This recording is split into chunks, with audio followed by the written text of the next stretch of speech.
Okay. Hello everyone. तो आज का जो क्लास है हमारा क्लास 11 का वो है लेंथ ऑफ आर्क और एरिया ऑफ सेक्टर के टाइप पे। ठीक है। तो हमारे पिछले जो लेक्चर्स हो गए 5 लेक्चर्स, उसमें आपने सभी की सभी चीज़ें पढ़ ली हैं, जो कि एंगल एंड मेजरमेंट के बारे में मैंने जो भी सिंपल बेसिक्स जितने भी फंडे आपको बताया वो सारे के सारे आपको समझ में आ गए होंगे, आई होप सो। और उसके रिलेटेड जितने भी क्वेश्चन है आपको उसका पीडीएफ में आप अच्छे से देख लीजिए, उसको किताब में पढ़ लीजिए, ताकि आपको सारे के सारे क्वेश्चन अच्छे से आ जाए। और इसकी प्रैक्टिस करना मत भूलिएगा, क्योंकि मैथमेटिक्स ऐसा सब्जेक्ट है जिसमें अगर आप प्रैक्टिस नहीं करोगे तो आपको कुछ भी समझ में नहीं आएगा और आप सब कुछ भूल जाओगे। तो प्रैक्टिस बहुत ज़्यादा ज़रूरी है हमारे मैथमेटिक्स सब्जेक्ट में, और विदाउट प्रैक्टिस आप कुछ भी नहीं कर सकते हैं। ये सबसे पहले लिख लीजिएगा। ठीक है। तो आज देखते हैं, आज का जो टॉपिक है वो है length of arc and area of sector. तो लेंथ ऑफ आर्क और एरिया ऑफ सेक्टर को जानने के लिए आपको सबसे पहले उसके फॉर्मूले जानना पड़ेगा। तो आपको पता है, अगर हमारी डायग्राम इस तरह से होती है और ये छोटा सा एक सेक्टर हो गया, ठीक है, ये जो पोर्शन आपको दिखाई दे रहा है वो एक सेक्टर है छोटा सा सर्कल का, और जो ये जो बाहर वाला हिस्सा होता है उसको हम सरकमफेरेंस बोलते हैं, और इस चीज को हम लेंथ ऑफ आर्क बोलते हैं। ठीक है। तो ये आपको सबको पता ही होगा, तो 10वीं में आपने पढ़ा है। तो एरिया ऑफ सेक्टर का फॉर्मूला आप जनरली अगर आपने पढ़ा होगा 10th में, तो वो होता है θ/360 इंटू पाई आर स्क्वायर, यानी कि θ/360 into area of a circle. ठीक है। अब मुझे जस्ट इतना जो शेडेड पोर्शन वाला एरिया जो निकालना है, तो उस एरिया को निकालने के लिए मुझे सबसे पहले θ/360 करना पड़ेगा। 360 यानी कि क्या होता है, टोटल जो भी हमारा एंगल होता है इस सर्कल में, वो angle into area of circle, जो भी कंप्लीट एरिया है वो, उससे हमको मिल जाएगा जस्ट पर्टिकुलर सेक्टर का एरिया। ये हमारा फॉर्मूला है। उसके बाद लेंथ ऑफ आर्क की बात करते हैं, तो लेंथ ऑफ आर्क यानी कि क्या होता है, ये आर्क जो आर्क आपने कंप्लीट किया है इस सेक्टर में, तो उसको हम लेंथ ऑफ आर्क कहते हैं। तो उस लेंथ ऑफ आर्क का अगर निकालना है तो इसका जनरल फॉर्मूला होता है θ/360 इंटू 2πr, यानी कि सरकमफेरेंस ऑफ द सर्कल। ये फॉर्मूले आपने ऑलरेडी पढ़ लिए हैं 10th में, और इसके रिलेटेड आपको कुछ भी चीजें, आपको सारी की सारी चीजें पता होनी चाहिए मेरे ख्याल से। ठीक है। तो अभी देखते हैं एंगुलर इनवर्स मेजरमेंट में क्या ऐसा नया पढ़ना है। तो देखिए, अगर एंगल ऑफ मेजरमेंट का हमें जो नया पढ़ना है वो टर्म ये है कि अगर जो थीटा है वो रेडियन में हो, अगर जो थीटा है वो रेडियन में हो, तो उस वक्त आपका जो ये फॉर्मूला है वो क्या चेंजेस आएगा। तो देखिए, ध्यान से देखिए, जो एरिया ऑफ सेक्टर है, एरिया ऑफ सेक्टर जो है वो θ/360। अभी देखिए रेडियन में, यहाँ पे जो भी है डिग्री में हम लेते थे, अब रेडियन में अगर होता है तो क्या करेंगे। देखिए, अगर रेडियन में अगर होता है, यानी कि क्या बोल रहा हूँ मैं, देख लीजिए, ये जो सर्कल का जो ऊपर ये सरकमफेरेंस आपको दिखाई दे रहा है, हाँ, और रेडियन की हमने डेफिनेशन पढ़ी थी, अगर ये आर, ये भी रेडियस है, और ये लेंथ ऑफ आर्क है जो वो भी आर अगर लेंथ देती है, तो यानी कि हमको 1 रेडियन मिल जाता है। ठीक है। वो रेडियन की आपने डेफिनेशन पढ़ी थी। तो ये पूरा सर्कल जो है 360 हो जाएगा। तो 360 तो डिग्री में, और डिग्री को अगर हम कन्वर्ट करते हैं रेडियन में, तो हमको कितने से मल्टीप्लाई करना पड़ेगा, बता दीजिए। 360 को मल्टीप्लाई करना पड़ेगा π/180 से, और इस तरह से अगर करते हैं तो वो हो जाएगा 2π। तो जो हमारी पूरी साइकिल होती है सर्कल की, वो कंप्लीट होती है 2π डिग्री में, यानी कि मान के इस 360 की जगह पे आपको लिखना है 2π रेडियन। तो क्योंकि हमको रेडियन में कन्वर्ट करना है टोटली, तो यहाँ पे 2π हो गया। तो अभी देखिए क्या करेंगे, एरिया ऑफ सर्कल को मल्टीप्लाई करेंगे कि पाई आर स्क्वायर। अभी जबकि ये सारा का सारा रेडियन में ही ले रहे हैं हम, तो यहाँ पे जो पाई है वो भी रेडियन में आ गया। तो इस तरह से क्या होगा, जो ये पाई होगा वो कैंसिल हो जाएगा, और हमारे पास जो टर्म आ जाएंगी वो हो जाएगी θr²/2। तो ये सिंपली एरिया ऑफ सेक्टर का फॉर्मूला बन जाएगा रेडियन में। ठीक है। एरिया ऑफ सेक्टर का फॉर्मूला रेडियन में, तो इस फॉर्मूले के आपको लिख लेना है। ये इंपॉर्टेंट फॉर्मूला है आपका रेडियन बेसिस में एरिया ऑफ सेक्टर का। देखिए, ये फॉर्मूला तो आपका जनरल फॉर्मूला हो गया जो भी आपने डिग्री के बेसिस में पढ़ा था 10th में, लेकिन अभी रेडियन के बेसिस में पढ़ना है तो आपको ये फॉर्मूला याद रखना है θr²/2। ये फिजिक्स में भी काफी बार बहुत से पोर्शन में आता है, तो आपको ये ध्यान में रखना है कि एरिया ऑफ सेक्टर का फॉर्मूला क्या होता है, θr²/2। और area of length of sector, अब लेंथ ऑफ सेक्टर क्या होगा, तो लेंथ ऑफ सेक्टर क्या होगा देख लीजिए, θ/360 यानी कि 2π इंटू 2πr, जिससे ये 2π कैंसिल हो जाएगा, तो आपके पास बचेगा θ/r। तो ये भी फॉर्मूला आपको याद रखना है length of sector. Length of sector की बात अगर चलती है हमारे सर्कल में, तो उस वक्त, और रेडियन में अगर पूछा जाता है तो आपको फॉर्मूला सिंपल में याद रखना है θ/r।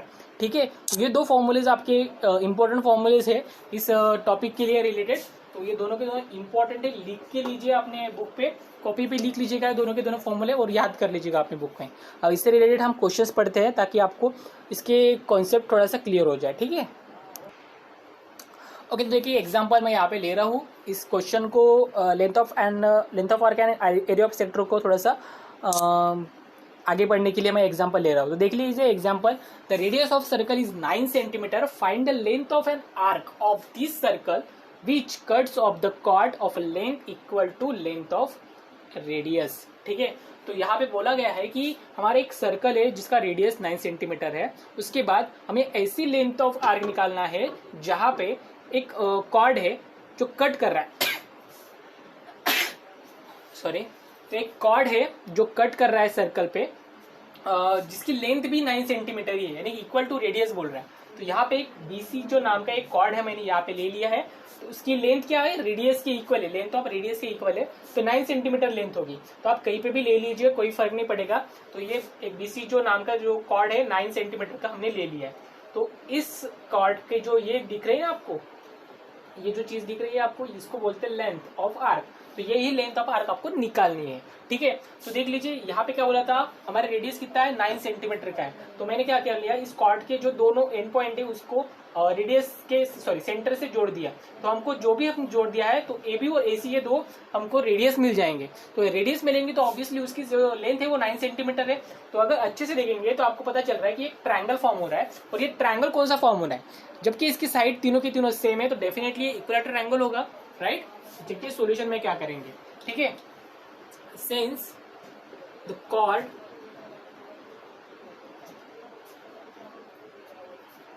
is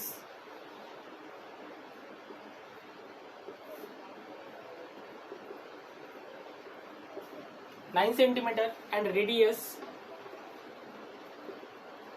is also 9 centimeter as shown in figure.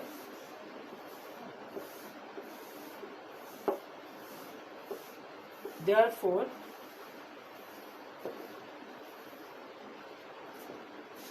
triangle ABC form, which is equilateral triangle, correct है। इक्विलैटरल ट्रायंगल ही फॉर्म होगा, डायरेक्टली क्लियरली दिख रहा है आपको, तीनों की तीनों साइड 9 सेंटीमीटर के। और अगर इक्विलैटरल ट्रायंगल है तो देयरफॉर, अगर थीटा ये एंगल मान के चलते हैं, therefore angle BAC is equal to 60 degree, that is theta is equal to 60 degree होगा, राइट, करेक्ट है, राइट। अब आपको क्या निकालना है, लेंथ ऑफ आर्क निकालना है। ठीक है, तो therefore length of arc is equal to क्या होगा, देखिए length of arc is equal to, क्या फॉर्मूला बताया था मैंने, बताइए, थीटा आर ही बताया था ना। एरिया ऑफ सेक्टर का formula theta r square by 2 था, तो लेंथ ऑफ आर का फॉर्मूला थीटा आर ही था। तो थीटा हमारा 60 डिग्री है, लेकिन हमको इसको क्या चाहिए, रेडियन में चाहिए। तो रेडियन में कन्वर्ट करना पड़ेगा सबसे पहले। तो रेडियन में कन्वर्ट करने के लिए आपको क्या करना पड़ेगा बताइए। देखिए मैंने थीटा आर जो भी लिया है वो रेडियन में लिया है, तो रेडियस 60 डिग्री है, रेडियन में चाहिए आपको, ना कि डिग्री में। तो इसको कन्वर्ट करना पड़ेगा रेडियन में, तो क्या मल्टीप्लाई करना पड़ेगा, कितना होगा, π/3 होगा। π/180 से मल्टीप्लाई करना है, π/3 रेडियन ही होगा, राइट। तो इस तरह से π/3 रेडियन आ जाएगा। उसके बाद π/3 पुट कर देंगे थीटा की वैल्यू, और आर जो है, आर कितना है 9, वो पुट कर देंगे। तो 3 1 जा 3, 3 3 जा 9, यानी कि 3π, ये आपका 3π रेडियन, ये आपका आंसर आएगा। ठीक है, अब इसमें आप पाई की वैल्यू पुट भी कर सकते हैं, ऐसी कोई बात नहीं है, नहीं तो यहाँ पे ऐसे ही रहने दीजिए ताकि यही आपका आंसर फाइनल हो जाए। ये आपका आंसर फाइनल है 3π रेडियन, यही आपका आंसर होगा इस क्वेश्चन का।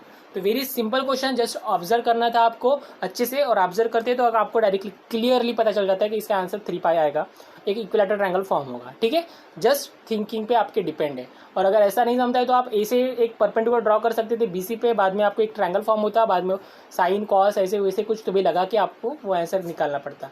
लेकिन यहाँ पे क्लियरली आपको दिखाई दे रहा है कि जो ट्रायंगल फॉर्म हो रहा है वो इक्विलैटरल ट्रायंगल है, तो हम डायरेक्टली इसका एंगल जो भी लिखे 60 डिग्री लिख सकते हैं।